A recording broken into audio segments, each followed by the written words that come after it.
One of the biggest common sense myths when it comes to personal finance is that opening a lot of credit cards is inherently going to ruin your credit score. It's a persistent myth because it seems logical, but it's just that it's a myth, and that's what we're going to talk about today. Not understanding how your credit score is calculated and how to keep it high prevents a lot of people from enjoying a lot of the benefits of travel points as well as those free vacations that we're trying to get.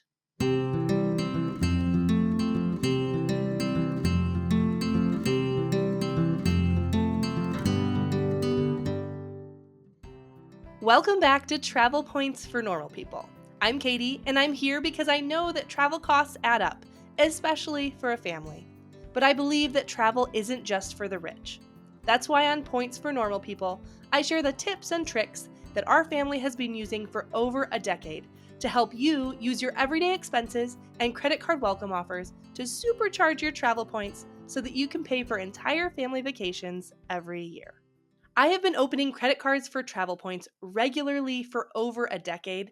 So, in this episode, I'm going to really be transparent by showing my credit scores as well as my husband's credit scores. I'll also share how many cards we've opened so you have a sense of what we've done. Then, I'll go into specifics on how credit scores are calculated, as well as tips to keep your credit scores high. First, let's do a very brief run through of what your credit score is and why it matters. Traditionally, credit scores were given on a scale of up to 850. Now some are up to 950. Banks and lenders and credit card companies use your credit score and accompanying credit reports to determine whether you're worthy of a loan or a credit card. Your score can also affect the rates you qualify for with a loan, like a car loan or a mortgage. While it might seem nice to aim to have a perfect 850 credit score, this is one case where perfection doesn't matter. Anything above 800 is considered excellent. Any score between 740 and 799 is considered to be very good. Within those top two ranges, you typically can qualify for the best rates for a mortgage or a car loan. And ultimately, for most people, that's the main purpose of a good credit score, to be able to get a good rate on a loan when you need or want one. I think that most people understand that having a good credit score is a sign of good financial habits. And I think that most people know that credit card debt is a huge problem in our country. And most people know that credit cards can cause people to overspend on their budget. This is all true. Most of the people that I've talked with that have a real fear of credit cards, that fear was instilled in them by a person who was burned by credit cards. So I think that people start to equate those things. Credit cards can cause big financial problems for people. High credit scores are a sign of financial health. Therefore, having lots of credit cards must seem risky to banks and must lower your credit score. But this isn't actually the case. I'll show you first with my credit scores, and then I'll explain why this is true and how FICO calculates scores. If you are watching this on YouTube, I will overlay a screenshot so you can check my facts. So I just pulled my credit scores this week on Credit Karma, and it shows two different scores, 818 and 829 for Equifax and TransUnion. Both of those are in the excellent range. Now, Credit Karma uses a different scoring method called Vantage Score 3.0, and this can vary slightly from your FICO score. But overall, the bigger point here is that it's in the excellent range. My husband Micah's credit scores are in a similar range. His score for TransUnion is 800, on Equifax it's 820. After over 10 years in this hobby, these are our scores. And about how many cards have we opened? I don't have a complete list all in one place, but the cards I've opened since 2016 are logged into Travel Freely, which is an app that I use to help me keep track of them. Since 2016, my counters show that I have 34 new credit cards opened, and my husband has 31. So in total, we have 65 credit cards in the past 8 years. That's how many we've opened, and you can see the impact that it has had on our score, which is not very much at all.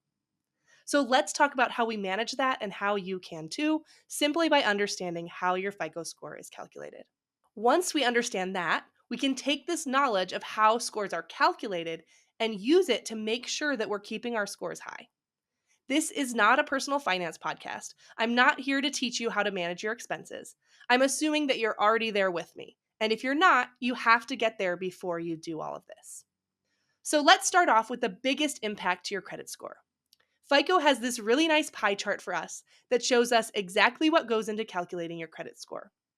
The biggest part of the graph is 35%. 35% of your credit score has to do with payment history. And that is great news because payment history is really easy to stay on top of. Payment history means that you pay your bills on time every month. That is why if you miss payments, especially if they go into delinquency, even if it's a small amount, it can have a huge negative impact on your credit score. I will link in the show notes an article that my mom sent me that I found very interesting. It's from the AARP website about a journalist who intentionally tanked his credit card score because he wanted to see firsthand the impact depending on what he did. One of his biggest takeaways was that just one delinquent payment, even of a small amount, made a huge negative impact that took years to recover from. To stay on top of this biggest part of the pie, this 35%, you just need to make sure you're paying your bills on time.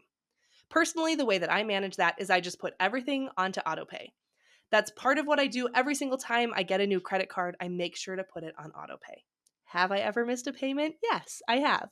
With 65 credit cards in the past 8 years, there have been times I've missed a first payment due on a card.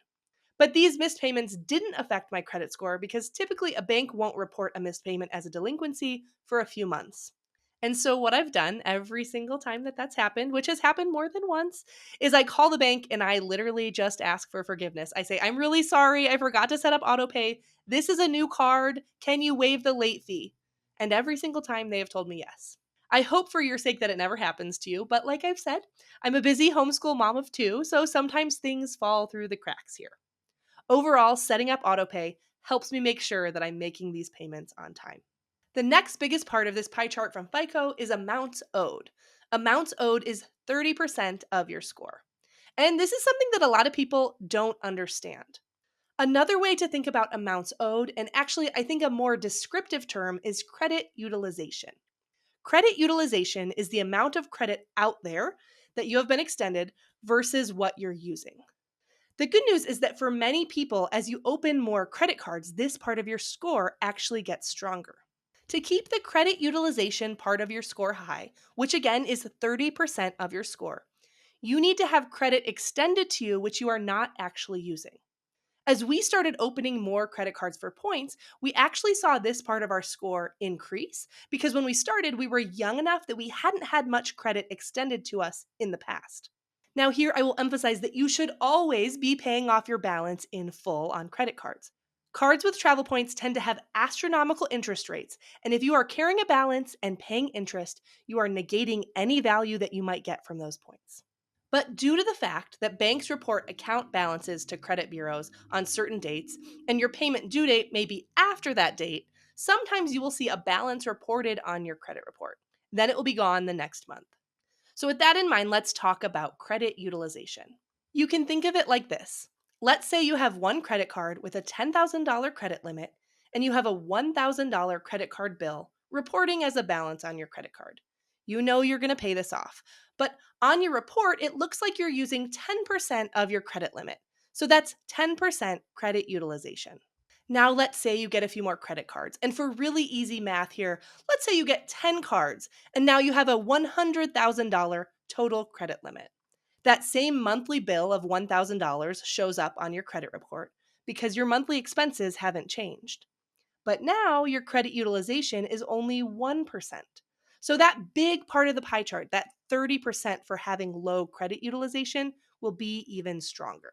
As a side note, it's important to keep in mind that with credit utilization, sometimes if you close a card that has a really big limit, you may see a negative impact to your score.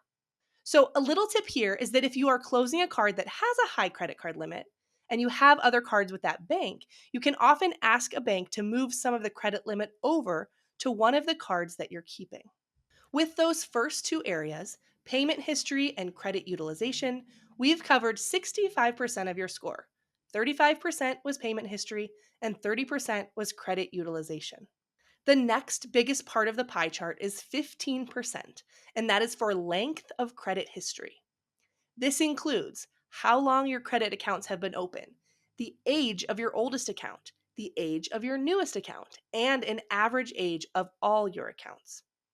With opening a lot of new cards, this part of your score may see some impact. There are two main ways to lessen that impact. First of all, if at all possible, you want to keep your oldest cards open. In my case, I have two really old cards that I opened really early on, right after college. One of those is an American Express Blue card, which I've had since 2006 and honestly rarely use it. And the other is a Chase Freedom card, which is not even one of the current Chase cards offered. It's just called a Chase Freedom. It's not a Flex or an Unlimited. And both of those I plan to keep indefinitely because they are pulling up my average. Keep in mind that even authorized user accounts can help this part of your score. I used to have a card that my parents had added me to as an authorized user when I was in high school for emergency expenses. And that card carried all of its credit history onto my credit report.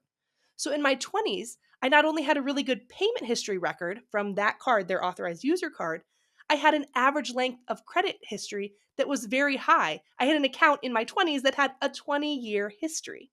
This helped boost my average and boost my score. A related tip, you can use this to help boost someone else's score, like my parents did for me. If you're a parent, you can add your child to one of your cards that you've had for a really long time, and that can boost their credit history so that when they turn 18, they will have a higher credit score because they inherit the history of that card, including credit length and also payment history. Some people do the same if they have a partner who may not have a really strong credit score. You could add them onto a card that you've had a long time with a really good payment history. So, again, to keep this strong, you'll want to keep your oldest card open whenever possible. You'll also want to minimize canceling cards. Now, we do cancel some cards. Of those 65 cards we've opened since 2016, we have canceled 24 of them.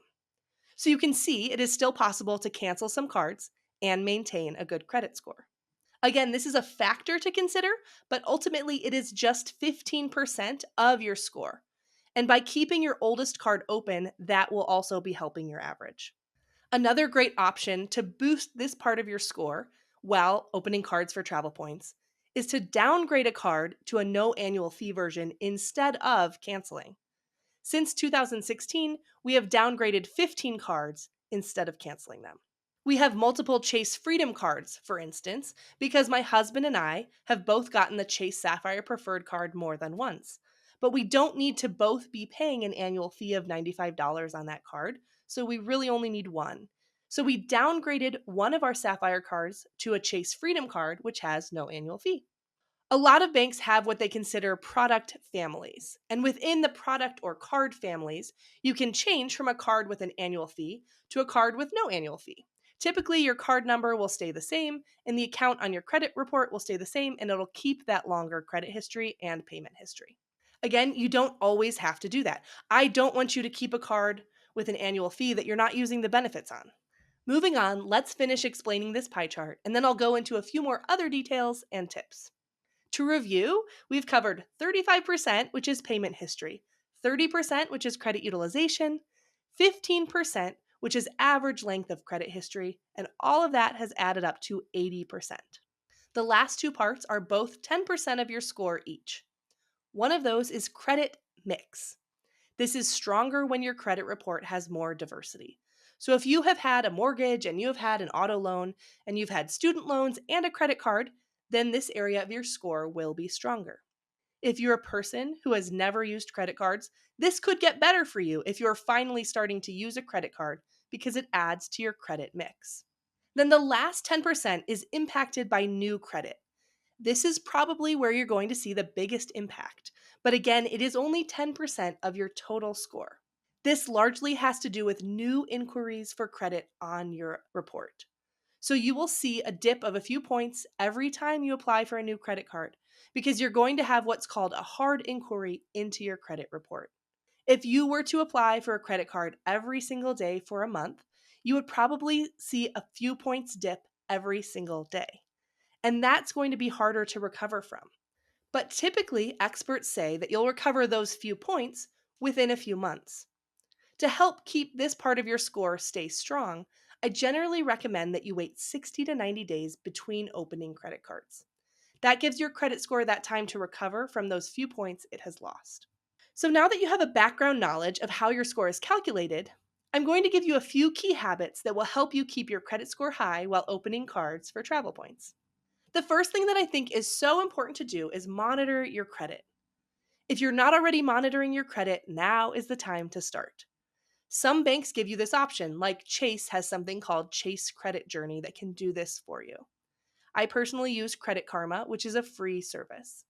There's other ways that you can monitor your credit as well that are free. Whatever you use, it is important to sign up and also set up alerts so that you know anytime your credit report is accessed and you are alerted if any new accounts are opened in your name. You have to know what's going on with your credit score and report, and you have to keep tabs on it, both for yourself, but also in case of identity theft, which is unfortunately very common now. As discussed before, every time you get a card, I also recommend that you set up autopay. Another key habit that we've discussed already is keeping your oldest card open so that you can keep that length of credit history strong. We've also discussed trying to downgrade a card instead of canceling it when possible. As a reminder, you don't have to do this every single time. It's also good to space out your credit card applications because, like I said, that ties into the new credit part of the chart. One last way to keep your credit score strong is by opening business cards. We will talk about business cards in detail in future episodes, but I wanted to mention them briefly in this episode because business cards generally have a different impact to your credit score, which is a lower impact to your credit score. Broadly speaking, for most banks, and for business cards that I will be recommending, they don't show up on your credit report. What will show up is the hard inquiry.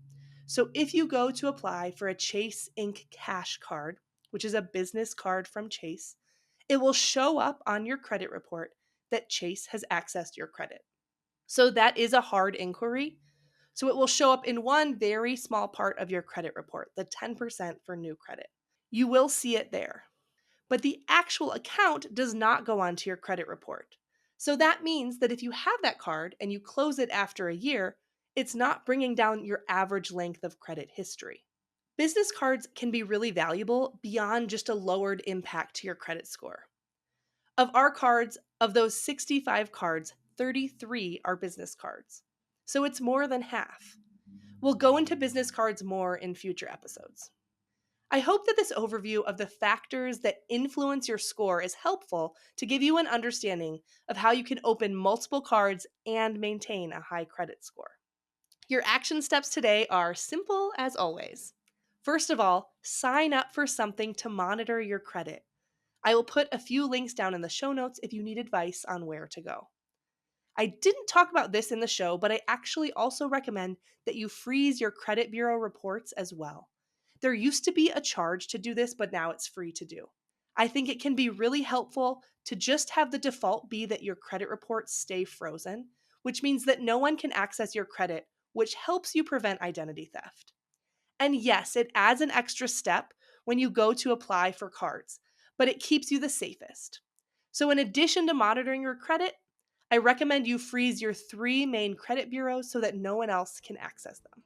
Thanks again for being here with me today, and I can't wait to see you next time where we will continue unlocking the secrets of travel points together.